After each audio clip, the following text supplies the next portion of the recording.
آپ کو پتا ہے کہ جب فون نہیں ہوتے تھے تو دور دراز کے لوگ ایک دوسرے کے حالات سے کیسے واقف ہوتے تھے؟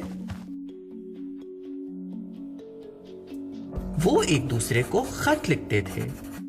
اب وہ خط کے اندر کیا لکھتے تھے؟ خط میں وہ ویسے ہی باتیں کرتے تھے جیسے کہ وہ ایک دوسرے کے سامنے ہی بیٹھے ہوں۔ آئیے اب دیکھتے ہیں کہ خط کیسے لکھا جاتا ہے۔ ایک دفعہ کا ذکر ہے کہ ایک لڑکا علی اپنے گھر سے دور اسکول میں رہتا تھا۔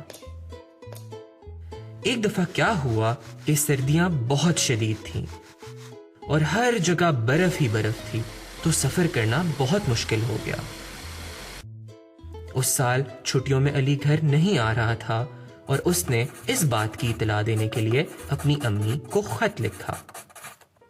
سب سے پہلے اس نے جگہ کا نام لکھا جہاں وہ رہتا تھا، اس کے نیچے اس نے تاریخ لکھ دی اور اس کے نیچے اس نے القاب و آداب لکھے۔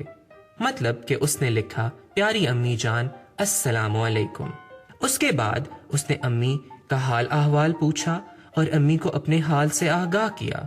اس نے بتایا کہ اس کی پڑھائی بہت اچھی جا رہی ہے اور چھٹیوں کے فوراً بعد ایگزامز ہیں۔ اس کے بعد اس نے امی کو بتایا کہ خراب موسم کی وجہ سے وہ اس بار چھٹیوں میں گھر نہیں آ رہا۔ آخر میں اس نے امی کے لیے دعا کی اور گھر پہ تمام لوگوں کو سلام کیا اور سب سے نیچے کونے پہ اپنا نام لکھ دیا اور اس نے خط ڈاکیے کو دے دیا۔ ٹیپو چنٹو کو کیا لکھتا ہے؟ آپ یہ بتائیے کہ خط کے شروع میں کیا لکھیں گے؟ سب سے پہلے ہم پتہ لکھتے ہیں، پھر تاریخ اور سلام و آداب لکھے جاتے ہیں، اس کے بعد خط کا مضمون لکھا جاتا ہے۔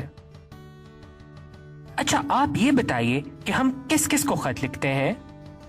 ہم امی ابو، بھائی بہن اور دوست ہر ایک کو خط لکھ سکتے ہیں۔ اور یہ بتائیے کہ ہم خط کیوں لکھتے ہیں؟ ہم کسی کا شکریہ ادا کرنے کے لیے خط لکھتے ہیں، اور ہم مبارکباد دینے کے لیے بھی خط لکھتے ہیں، اور ہم بیمار کی تیمارداری کے لیے بھی خط لکھ سکتے ہیں۔ اس خط میں ٹیپو نے دوست کو دعوت دینی ہے، تو وہ لکھتا ہے تعلیم آباد 9 نومبر 2018۔ پیارے دوست السلام علیکم، آپ کا خط ملا اور بہت خوشی ہوئی۔ سالگرہ پہ تحفہ بھیجنے کا بہت شکریہ۔ ابو حال ہی میں بیرون ملک سے آئے ہیں، میرے لیے ایک نیا سائیکل بھی لائے ہیں۔ آج کل ہمارے گھر میں بہت گہما گہمی رہتی ہے۔ میں آپ کو دعوت دیتا ہوں کہ آپ یہ عید ہمارے ساتھ گزاریں۔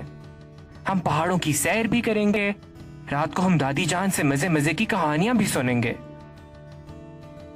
ابو سے بس جلد از جلد اجازت لے کے مجھے اطلاع دینا۔ چاچو اور خالہ جان کو سلام، تمہارا دوست ٹیپو۔ آئیے اب ہم آج کا سبق دہراتے ہیں۔ خط لکھتے ہوئے سب سے پہلے پتہ لکھا جاتا ہے، پھر تاریخ اور القاب و آداب لکھتے ہیں۔ اس کے بعد ہم خط کا مضمون لکھتے ہیں۔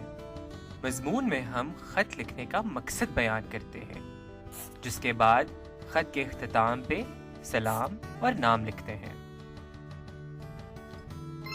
اچھا یہ سوچئے، اگر آپ بڑے بھائی ہوں اور آپ کے چھوٹے بھائی کا رزلٹ برا آ گیا ہے جس کی وجہ سے امی ابو بہت پریشان ہیں، تو آپ اپنے چھوٹے بھائی کو کیسے سمجھائیں گے؟ آپ اپنا خط لکھ کر ہمیں اس پتے پر بھیجیے۔